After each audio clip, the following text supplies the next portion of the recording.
नमस्कार। आज हम बात करने वाले हैं एक ऐसे राजा की जिसने अकेले ही एक विशाल साम्राज्य को चुनौती दे दी। ये कहानी है महाराणा प्रताप की। तो सबसे बड़ा सवाल यही है कि आखिर ये हुआ कैसे? कैसे कोई राजा सिर्फ 15,000 सैनिकों के दम पर 80,000 की फौज वाले एक पूरे साम्राज्य से टक्कर ले सकता है? चलिए जरा हल्दी घाटी के मैदान में चलते हैं। वहां का सीन कुछ ऐसा था। एक तरफ अकबर की 80,000 की भारी भरकम फौज और दूसरी तरफ महाराणा प्रताप के महज 15,000 सैनिक। मतलब दुश्मन की ताकत 5 गुने से भी ज्यादा थी। और जानते हैं, इसी संघर्ष को लेकर एक कहावत बहुत मशहूर है, अकबर कभी जीता नहीं, राणा कभी हारे नहीं। तो चलिए समझने की कोशिश करते हैं कि इस अदम्य साहस के पीछे की असली वजह क्या थी। देखिए, प्रताप की असली ताकत उनकी सेना की गिनती में थी ही नहीं।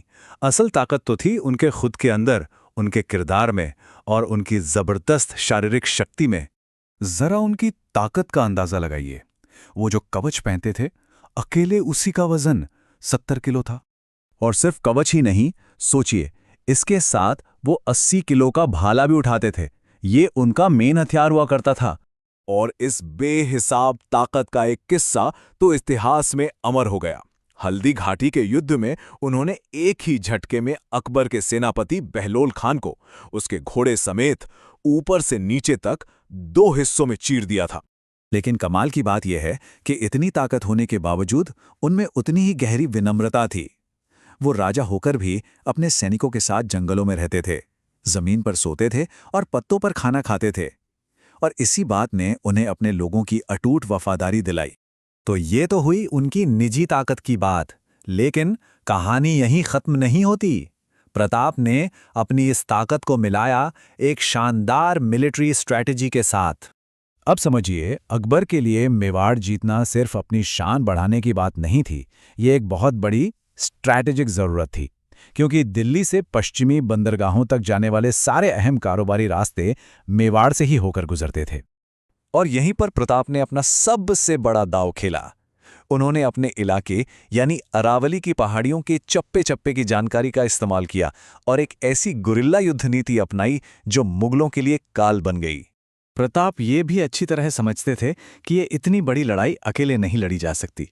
इसीलिए उन्होंने भील जनजातियों और हाकिम खान जैसे अफगान शासकों के साथ मिलकर मजबूत गठबंधन बनाए, क्योंकि इन सबका दुश्मन एक ही था।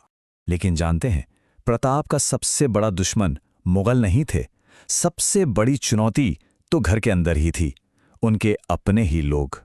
और यहीं पर वो पुरानी कहावत बिल्कुल सटीक बैठती है, जब जब घर टूटेगा तब तब पड़ोसी आके लूटेगा। ये बात भारतीय इतिहास के कई पन्नों पर सच साबित हुई है।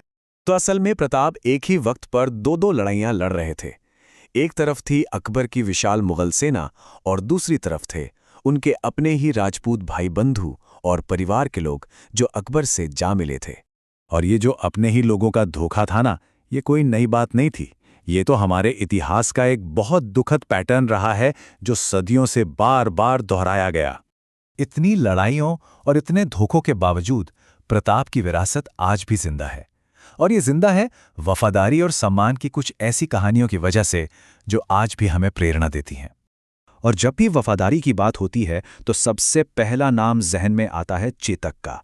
वो सिर्फ एक घोड़ा नहीं था, बल्कि युद्ध के मैदान में प्रताप का सच्चा साथी था। हल्दी घाटी की लड़ाई में जब चेतक का एक पैर तलवार से कट चुका था, तब भी उस घायल घोड़े ने अपने मालिक को बचाने के लिए 28 फुट चौड़ा एक पूरा नाला छलांग लगाकर पार कर लिया। प्रताप को सुरक्षित जगह पहुंचाकर ही उसने अपने प्राण त्यागे। और यह वफादारी सिर्फ चेतक तक ही सीमित नहीं थी। प्रताप का हाथी रामप्रसाद, उसकी कहानी भी कुछ कम नहीं है। हुआ ये कि जब मुगलों ने रामप्रसाद को पकड़ लिया तो उस हाथी ने दुश्मन के हाथ से 28 दिनों तक न कुछ खाया न कुछ पिया और आखिर में अपने प्राण त्याग दिए, लेकिन झुका नहीं। रामप्रसाद की इस वफादारी ने अकबर को अंदर तक हिला दिया था। और कहते हैं कि इसी पर अकबर ने कहा था, जिस राजा का हाथी मेरे सामने नहीं झुका, मैं उस राजा को भला कैसे झुका सकता हूं। तो अंत में बस यही एक सवाल रह जाता है, आज की इस दुनिया में जहां हर कोई किसी न किसी तरह का समझौता कर लेता है, वहां महाराणा प्रताप की कहानी हमें क्या सिखाती है? ये हमें उसूलों पर टिके रहने की कीमत और उसकी असली ताकत के बारे में सोचने पर मजबूर कर देती है।